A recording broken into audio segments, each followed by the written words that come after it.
So how many of you were raised, perhaps like me, where in your family, maybe there was some split mentalities around money? How many of you know what I'm talking about? You know, like maybe mom had a certain way of thinking and dad had a certain way of thinking. So how many of you guys know who my dad is? My mom and dad got married when they were like 22 years old. My dad flunked out of college, right, as a speech and communication major, which is pretty awesome, considering he's like one of the greatest motivational and real estate training speakers ever, right? And his mindset, because his mentor, this is what his mentor said to him: you want to make a lot of money? Go buy a Rolls Royce, go get a big fancy watch, and go get a really expensive car and a really expensive house, and you will be motivated like crazy, and you will go do whatever it takes to be successful. And guess what my dad did? He went up in a big fancy car, big watch, you know, Rolls Royce, the whole 9 yards, and every day he was like this: holy shit, I gotta make money. My mom, on the other hand, grew up in an environment with a few more kids. My grandfather, my mom's mom, passed away when she was very young, and she immediately had to go to work at like 14 years old. By the time she was 16, she was working at Disneyland as a Mouseketeer, you know, Orange County, California, and she's doing great, but all of her money went back into the family. So she would work only to basically have no, for herself, benefit from it. So in her mind, every cookie in the cookie jar mattered. You should be very mindful with every single dollar. Imagine growing up in that house. This one is like, it's not how much money, you just need to make sure there's at least one cookie in the cookie jar, and we can divide it up 6 ways. And my dad's like, we should start a cookie factory and finance the entire thing. Well, no surprise, that relationship did not last long, right? My dad actually ended up marrying somebody who was ridiculously financially savvy, and I think she's somewhere inside the room. Pua, are you inside the room? My other mom, somewhere inside her, maybe are running around the room. The bottom line was this: I grew up with a completely messed up psychology when it came to money. And it wasn't until in my mid-20s when I met one of my mentors who he showed me something which I'm going to show you. The bottom line is this, guys: money is a tool. Nothing more, nothing less. Say that out loud. Nothing more, nothing less. Listen, if you're a jerk, money makes you more of a jerk. If you are Mother Teresa, money makes you more of Mother Teresa. It is just a tool. But this is what I know. How many of you know someone that doesn't have enough money? I don't know about you guys. I don't want to be that person. And not that I feel bad for them or less of them. All I think to myself is, that person was never taught what I'm about to teach you. They never understood that your money is a tool, and just like an app on a phone, if you don't use it and play the game right and follow the steps, you don't get the results. It's not how much money you earn. It is what you do with the money that matters. You guys with me on this? So I want you to write in your notes the following. There's been a lot of research on this, and you've probably seen something like this before, especially if you've ever met with a financial planner or, you know, you've watched CNN Financial. They all say the same thing. Write down 5, 15, and 80. 5, 15, and 80. 5%, 15%, and 80%. 5%, 15%, and 80%. And as all the studies show, it says 5% of the planet are basically generational wealth. They have created generational wealth. It's not the top 1%, guys. Somebody who is worth $5 million, who has paid off their home, and when they pass on, they transfer all that wealth over. That's generational wealth. You with me on this? Some of them are worth millions, some of them it's 10, some of them are hundreds, some of them are now billions. But that's the 5%. The 15%, write this in your notes, you ready? They are the middle class. They got a house, they got a little savings, they go on a few vacations, and they're comfortable. And there's nothing wrong with that 15%. But where do you think the 80% sits? Darcy, the 80%? 80%. 80%. Look around the room. Potentially 80% of this room, I don't think so, but potentially with the numbers, 80% of this room, when they are older, either A, have to work to make money, or B, are dependent upon the government or their family to subsidize their lifestyle. 80%. 80%. 80%. Some of you are thinking to yourself, my kids better be successful. 5% generational wealth. And it starts at $5 million and above. 15%, comfortable. My in-laws are 93 and 90 years old. They have $1 million net worth. They're in that 15%. Houses paid for that they bought for $11 300 years ago, right? In Anaheim, California on Bruce Street. Paid that sucker off. Every time I talk to my father-in-law, you see my Ford stock? Right? He started buying Ford stock like in 1948. You with me? Like I had $1, then I had 2 shares, and then 3 shares. But over time, guess what? He's in that 15%. How many of you know someone right now, though, that based upon their money behaviors and their money psychology, they're clearly going to end up in the 80%? Don't point at them if they're in this room, and don't make them wrong, but I'd like you to consider maybe they just never heard what I'm about to share with you. So I'm going to show you guys a business strategy for your money. You guys up for that? A business strategy. I'm not going to tell you what to invest in. That's not my role. I'm going to show you ideas of what the very best people do. I'm going to put it up on the big screen, which means the team's going to keep it here the whole time, and you're going to take detailed, copious notes. So here's the first thing I want to show you. This is what 80% of real estate professionals do. 80% of real estate professionals, they get a commission check, and that check goes into their personal account. Their personal account. 80%. They get a check and it goes into their personal account. They go home and maybe they say, here, honey, or here, I'm by myself, and I put it in my account, but this personal account is not an LLC, an S Corp, a limited partnership. It's not a corporation, it's a personal thing. Now, I'm not going to ask you to raise your hands if that's you, but I am going to say this to you. I would like to thank you for paying lots in taxes. Thank you very much. I really appreciate you overpaying what you should be paying. Keep up the good work. So what's rule number 1? Should I have a corporation? Yes or yes? Yes or yes? So check this out, guys. If you answered this, don't feel bad. I will teach this stuff at conferences, and I'm blown away by 10 people in the room, 10,000 people in the room, the number of people that go, yeah, I thought about doing that, but I don't know, which one do I pick? I'm no expert. Here's what you do. You call your accountant and say, I think I need to get incorporated. Which do you recommend based on where I live, what country, what state, etc. But rule number 1 is no one leaves this conference in 30 days if you are not incorporated and you don't own your business, and now your checks come to blankety blank LLC, not you personally, because now you get all the tax advantages. Yes or no, guys? But I got to tell you, this is what the 80% does, and this is clearly bad. Let me show you what the 15% do. I want you to draw this out. I want you to imagine a world where, and by the way, did you guys notice the subtle little difference? This one says check. This one says checks. Because people that get checks understand the following.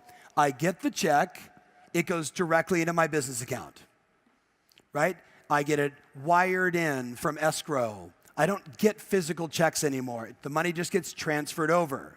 You with me? Oh, my escrow company, my title company, blah, blah, blah, won't do it. Great, get the physical check. But it goes into a business account, which means now, as you can see, I'm going to have 4 different accounts at my bank. 4 different accounts at my bank. I'm going to have my business account. I'm going to have my tax account, 3 accounts. Tax account, business account, and my home account, my personal account. Here's the reality, my friends. If I can encourage and inspire, every single one of you to just do that and then follow the rule. You ready? Write this in your notes. Above the tax account, I want you to write down, Let's do an imaginary check, and I want you to show you how much money goes where. So at the top, let's say that's a $10,000 check, just for easy numbers. $10,000 check. So all of a sudden, $10,000 hits my business account, and the first thing that happens is instantaneously 3,300 of the 10,000 goes directly into my tax account. 3,300 automatically into my tax account. Because some of you think when you get a check for 10 grand that you actually have 10 grand. How many of you are in the state of California or New York or in the country of Canada? You get a check for 10 grand and you're lucky if you get 4,500. That's the real deal. Now, you're an entrepreneur, you own your own business, you're gonna start taking better write-offs, you're gonna pay more attention to your accountant, you're probably gonna have your Uncle Larry, who's done your taxes forever, stop and actually hire a CPA who's gonna pay attention, but 3,300 bucks automatically goes there. Then 3,300 or less goes into your business account. And this is where I run my business. A check comes in, I've got marketing. A check comes in, I've got expenses. A check comes in, I've got my MLS dues. Everything that I need to run my business, every check, 3,300, 3,300, and then what goes over here? 3,400 bucks to my home. Now it sounds like you might need a home budget. What do you guys think? Because many times, what do? We get a check, and we just start spending the money. By the way, if you look at this, the very first one, this is the cardinal sin. This is what poor people do. They get a check, and they just start spending. Who knows someone like that? Say aye. Matter of fact, the bigger the check, the more they start spending. And they never think about debt reduction, because they'll do that later. Because I've worked so hard, and this was such a challenging transaction, and that's why I'm going to overindulge and overspend on myself, and we know the financial roller coaster you're actually putting yourself through. This, my friends, is what the people do that take care of their money. They know Uncle Sam or Revenue Canada or Mexico, they're taking their money no matter what. So when I come in, that check comes in, I don't say to myself, I get it all. It automatically goes there, I leave a piece here, and the balance goes here. Make sense? So tell your buddy, are you gonna do this, yes or no? Yes or no? Now here's what I know. Look up here, guys. The number of clients that have done this, and then I see them a year later and they go, I have $15,000 in my savings account, I've never had that, but more importantly, I've paid all my taxes. Like, I'm on time, and I have money inside my business account, and it's the end of the year, and my accountant said I need to take a dividend, so I'm getting a big chunk of change at the end of the year. This is awesome. Now, I don't know about you guys, but does anybody like nice things? You know, family trips, vacations, memories, holidays, you know, maybe a new outfit. The challenge is, if you keep that psychology without requiring or putting in the discipline, you know what you end up with? A bunch of nice things and a shit ton of debt. So do me a favor, tell your buddy, do you know someone personally that has too much debt? Anybody inside this room? Now listen, there's smart debt and there's bad debt, and I'm not gonna go too in depth with you on this, but you know the difference. You know, credit card debt at 19% is dumb debt. Buying a house and getting a mortgage with 3.5% is really good debt. So we all know the difference, and I just want you to be mindful. I want you to take care of your money. But now, did you guys get a photo of this? Did you capture it? Are you sure? Are you promising to do this? Okay, do you want to know what the wealthy agents do? This is what the wealthy agents do. It's a little more complex. It's a little more complex. I would get it up on the big screen over there, guys, and take a photo of it. But more importantly, I want you to draw the whole thing out in your notes. Draw the whole thing out in your notes. This is what the wealthy do. This is the stuff that no one taught me, saw until Bill Mitchell pulled me aside and said, what do you do with your money? And I'm like, I don't know, I just get the check and I throw it inside my account and I spend it like crazy and I never have any cash and I'm always in trouble. draw this out. So play a game with me. You get a $10,000 check. The $10,000 check goes to what account? To what account? And 33% of it goes automatically where? To my tax account, because I don't really have 10,000. I really have 6,000 and change. That's the real deal. So 3,300 automatically here. Then I take another 3,300 over here or less, because I don't know your business expenses. But by the way, guys, your marketing cost should be no more than 10% of your expected gross revenue. Your marketing cost should be no more than 10% of your expected gross revenue. So a percentage of that 3,300 is going to go for your direct mail and your marketing and your email and your Zillow leads and your Facebook ads and the prints and the brochures and everything else. But no more than 10%. No more than 10%. Got it? Because you're incorporated now, your car and a piece of your house and all kinds of other things get written off into or from this account, so we like that. But you might also have inside there, ready guys? A virtual assistant, an assistant. Well, where's that person going to be paid from? You got a check for 10 grand. You didn't actually get 10 grand. You got 6,700. 3,300 goes inside here. Now I can pay my assistant. It starts to work like clockwork. You with me? But you can see this is where it gets interesting. Some people call this other account your investment account. I like to think of it as my financial hub. It's where the money comes in and then it gets divided again. Now, I'm not a financial planner, nor do I, would even attempt to be, but I'm giving you just an example of what that extra $3,400 could go towards. So maybe you need, because you do 2 deals a month, you're like, I need $4 grand a month to come into the home expenses, so I'm going to take, $2 grand of my 3,300 or the 3,400. Where does the rest go? Do you have a retirement account? Do you put money in the stock market or in bonds or whatever you believe in, 401k? Do you have an account where you just put cash to buy real estate? Why not, on every check, take 5% of every check, put it into an account called cash for real estate? And you just watch that sucker grow like crazy over time, 2 years. And also you're like, I got $185,000 in cash sitting inside that account.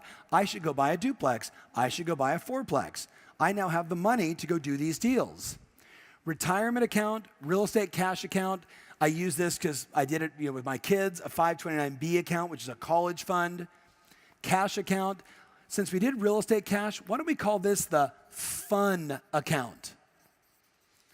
The fun account.